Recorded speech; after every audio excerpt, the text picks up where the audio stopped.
Hello दोस्तों, आज आप सुनेंगे कालिया नाग दमन। गर्मी के दिन थे।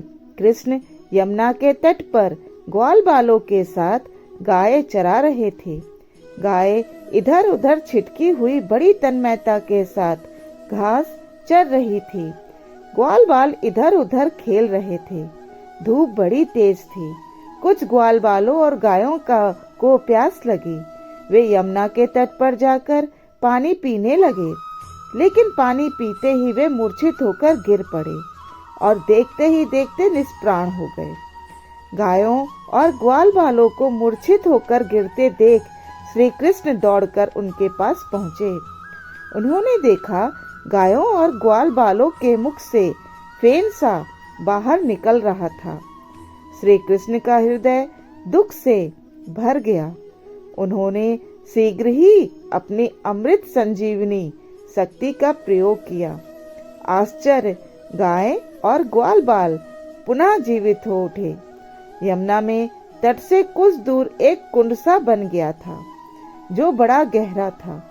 उस कुंड में एक भयानक सर्प निवास करता था, जिसे कालिया नाग कहते थे।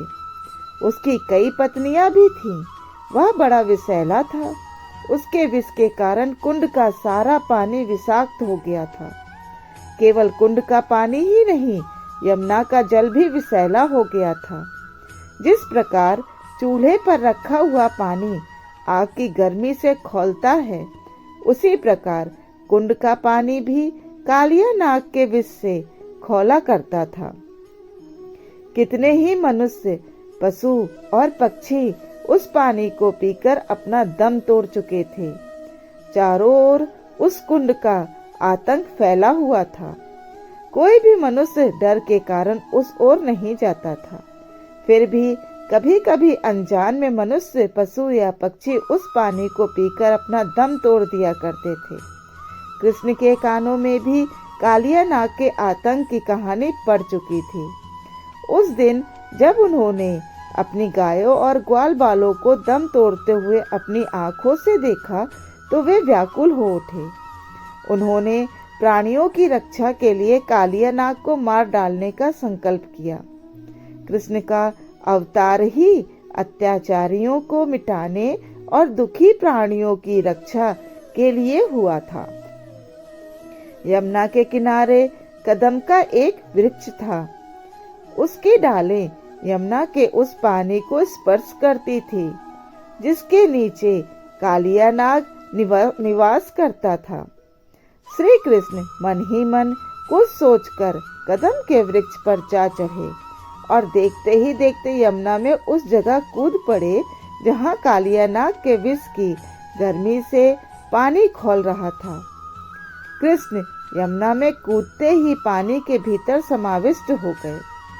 कालिया नाग का यह देखकर बड़ा विस्मित हो उठा कि एक तेजस्वी बालक उसके विष की परवाह किए बिना उसकी ओर चला आ रहा है। वह क्रुद्ध होकर श्री कृष्ण की ओर झपटा। कृष्ण और कालिया नाग में संघर्ष होने लगा। यह देखकर सारे ग्वाल बाल चीखने चिल्लाने लगे, कन्हैया कन्हैया की पुकार मचाने लगे।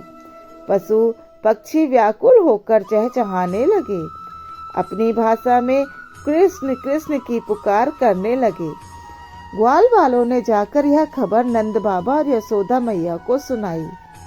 नंद और यशोदा व्याकुल होकर मन ही मन में सोच रहे थे, ना जाने क्यों आज कृष्ण बलराम को साथ लिए बिना अकेले ही चले गए। गाय चराने के लिए वन में चले गए। ना जाने आज वन में क्या हो रहा है।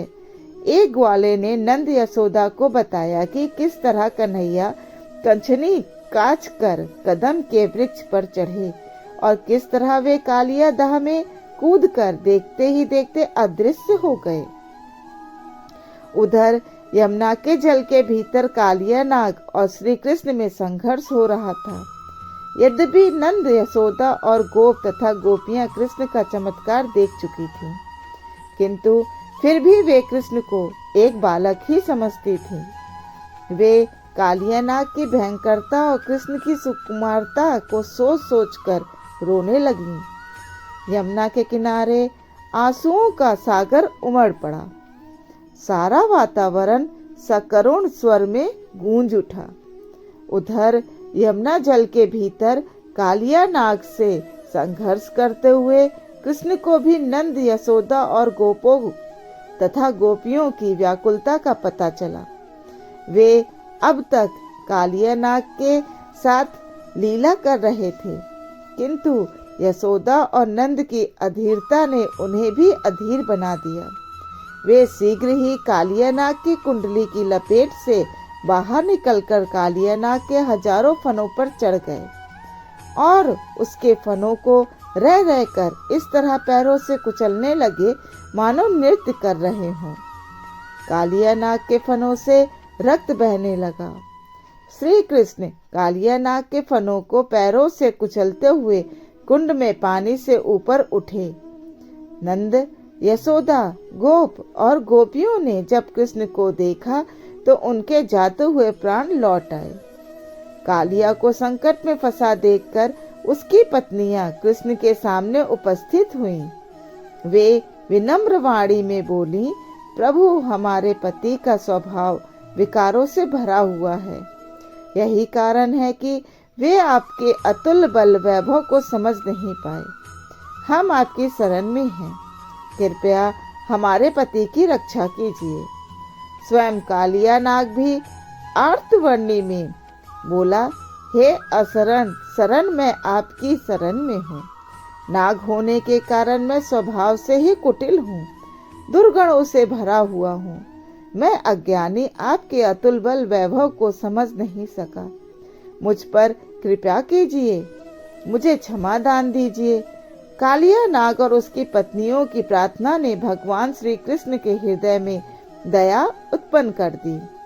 वे अमृत के समान अपनी कृपा दृष्टि करते हुए बोले, कालिया नाग, अब तुम यहाँ मत रहो, यह स्थान छोड़कर समुद्र में चले जाओ। कालिया नाग ने भगवान श्री कृष्ण की आज्ञा का पालन किया। वह कालिया दह छोड़कर अपनी पत्नियों सहित समुद्र में चला गया। भगवान श्री कृष्ण ने इसी प्रकार दावाग्नि और प्रलंबासुर से भी गायों, गोपों और ग्वाल बालों की रक्षा की थी। उनका अतुल बल वैभव देखकर ब्रज के समस्त गोप अब यह समझने लगे थे कि नंद का पुत्र श्री कृष्ण साधारण मानव न होकर नारायण का अवतार है। अतः समस्त ब्रजवासी उन्हें अपने बीच पाकर स्वयं को धन्य मानने लगे थे। धन्यवाद।